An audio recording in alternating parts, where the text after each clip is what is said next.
ជំរាបសួរអ្នកទាំងអស់គ្នាថ្ងៃនេះនាងខ្ញុំអូមរំផាជាសហស្ថាបនិករបស់ក្រុមហ៊ុន BIS Accounting and Tax Service Co Ltd សូមចែករំលែកប្រធានបទថ្មីមួយទាក់ទងទៅនឹង Dividend Policy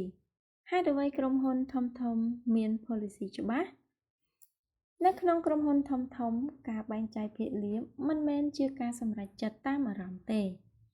គ្មានអ្នកណាឈរឡើងនិយាយថាឆ្នាំនេះចំណេញច្រើនចែកលុយឲ្យអស់ទៅ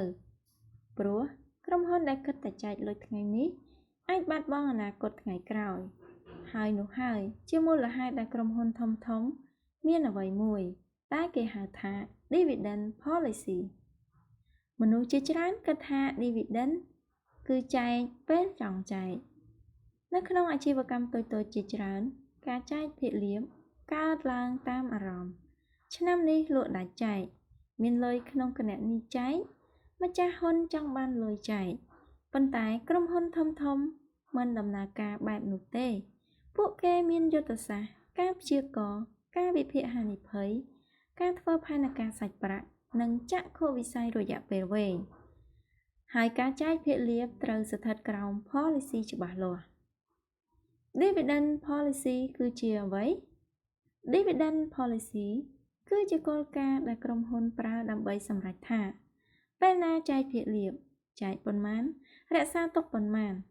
និងតុល្យភាពរវាង Gross and Shareholder Return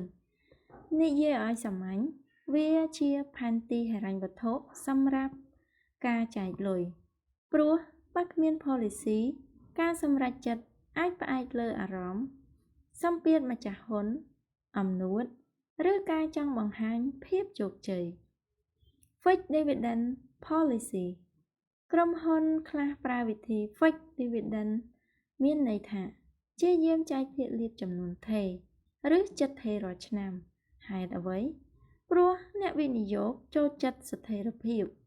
ពួកគេចង់ដឹងថាក្រុមហ៊ុននេះអាចផ្ដល់ cash flow ទៀងទាត់ហើយពេលក្រុមហ៊ុនអាចរក្សាការចែកបានយូរភាពជឿជាក់របស់អ្នកវិនិយោគក៏កាន់តែខ្លាំងប៉ុន្តែបញ្ហាគឺពេលសេដ្ឋកិច្ចធ្លាក់ចុះក្រុមហ៊ុនអាចស្ថិតក្រោមសម្ពាធខ្លាំងដើម្បីបន្តចែកលុយភាគលាភទៀងទាត់គឺស្មើនឹងទំនុកចិត្តវិនិយោគិនមនុស្សជាច្រើនមើល Dividend ជារឿង Financial ប៉ុន្តែសម្រាប់វិនិយោគិនឬអ្នកវិនិយោគវាជារឿងតាក់ទងនឹងចិត្តវិទ្យាផងដែរពេលក្រុមហ៊ុនធ្លាប់ចែកទៀងទាត់អ្នកវិនិយោគចាប់ផ្ដើមមានអារម្មណ៍ថា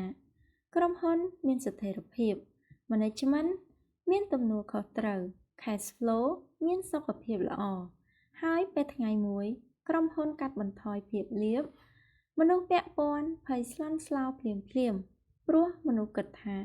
មានបញ្ហាអ្វីកំពុងកើតឡើងគោលនយោបាយចែកភាគលាភពីប្រាក់ដែលនៅសល់ក្រុមហ៊ុនដែលផ្ដោតលើ Gross ភាគច្រើនប្រើវិធីផ្សេងគេហៅថាគោលនយោបាយចែកភាគលាភពីប្រាក់ដែលនៅសល់ Residual Dividend Policy មានន័យថាក្រុមហ៊ុននឹងប្រើលុយសម្រាប់ពង្រីកអាជីវកម្មជាមុនរក្សា Return Earning ដែលត្រូវការបន្ទាប់មកទើបចែកអ្វីដែលនៅសល់ក្រុមហ៊ុន Technology និង Startup ជាច្រើនចូលចិត្ត model នេះព្រោះពួកគេចង់ធំលឿនជាងចែកលុយលឿនកំហុសនៃការចែកតាមសម្ពាធមានក្រុមហ៊ុនជាច្រើនដឹងថាមិនគួរចែកតែចុងក្រោយនៅតែចែកហេតុអ្វីព្រោះសម្ពាធពីម្ចាស់ហ៊ុន Shareholder ចង់បានលុយអ្នកវិនិយោគខឹង Partner ត្រូវការលុយ Management ខ្លាចបាត់ទំនុកចិត្តហើយនៅពេលការសម្រេចចិត្តលើអាជីវកម្មចាប់ផ្ដើមធ្វើដើម្បីបំពេញអារម្មណ៍វិន័យក្នុងការប្រើប្រាស់លុយ Financial Discipline ក៏ចាប់ផ្ដើមខ្សោយក្រុមហ៊ុនល្អគិតពី5ឆ្នាំខាងមុខ Dividend Policy ល្អមិនមើលតែឆ្នាំនេះទេវាមើលអនាគត Management ត្រូវសួរខ្លួនឯងថាបើវិបត្តិកើតឡើងបើ Revenue ធ្លាក់បើត្រូវការវិនិយោគធំបើទីផ្សារប្រែប្រួលតើយើងអាចរស់បានទេបន្ទាប់ពីចែកលុយនេះហើយ ជាអ្វីដែលខុសគ្នារវាងក្រុមហ៊ុនដែលគ្រាន់តែចំណេញនិងក្រុមហ៊ុនដែលអាចរស់យូរអង្វែង Dividend Policy និង Trust វិនិយោគិនមិនខ្លាចការមិនចែកភាគលាភទេពួកគេខ្លាចភាពមិនច្បាស់លាស់បើក្រុមហ៊ុនមាន policy ច្បាស់ម្ចាស់ហ៊ុនអាចយល់ថាពេលណាចែកហេតុអ្វីមិនចែកក្រុមហ៊ុនកំពុងទៅទិសណាហើយពេលមានភាពច្បាស់លាស់ចំនួនក៏តិចជាងមុនអាជីវកម្មតូចៗភាគច្រើនគ្មាន policy នេះជាបញ្ហាដែលកើតញឹកញាប់ណាស់ម្ចាស់អាជីវកម្មជាច្រើនមិនដែលគិតអំពីសមាមាត្រភាគលាភ dividend ratio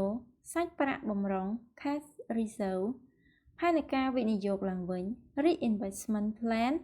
ការរំពឹងទុករបស់ម្ចាស់ភាគហ៊ុន shareholder expectation ពួកគេគិតតែមានលុយចែកប៉ុន្តែពេលអាជីវកម្មធំឡើងការគ្មាន policy អាចបង្កើតការខ្វែងគំនិតអស្ថិរភាពវិបត្តិលំហូរសាច់ប្រាក់បញ្ហាពន្ធការបែកបាក់ភាពជាដៃគូ Dividend Policy មិនមែនសម្រាប់លុយប៉ុណ្ណោះទេនៅចុងក្រោយ Dividend Policy មិនមែនគ្រាន់តែជាច្បាប់ចែកលុយទេវាបង្ហាញពីចក្ខុវិស័យសមត្ថភាពដឹកនាំវិន័យហិរញ្ញវត្ថុ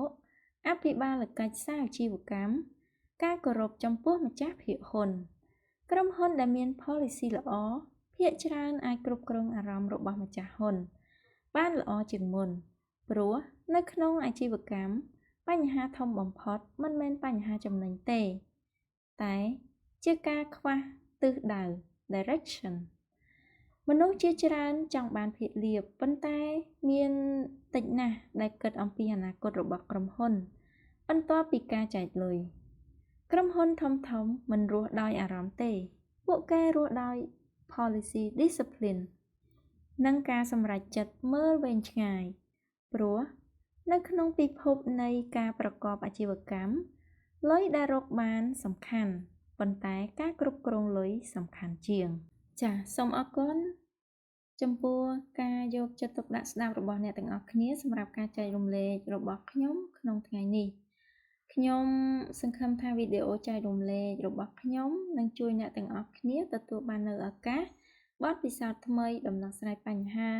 និងចំណេះដឹងបន្ថែមអំពីគណនេយ្យនិងពន្ធដារប្រសិនបើមានចម្ងល់ឬបញ្ហាអ្វីទាក់ទងនឹងគណនេយ្យនិងពន្ធដារសូមទុកមតិយោបល់ខាងក្រោមខ្ញុំនឹងយកមកពិភាក្សាឬចែករំលែកបន្ថែមនៅក្នុងវីដេអូក្រោយ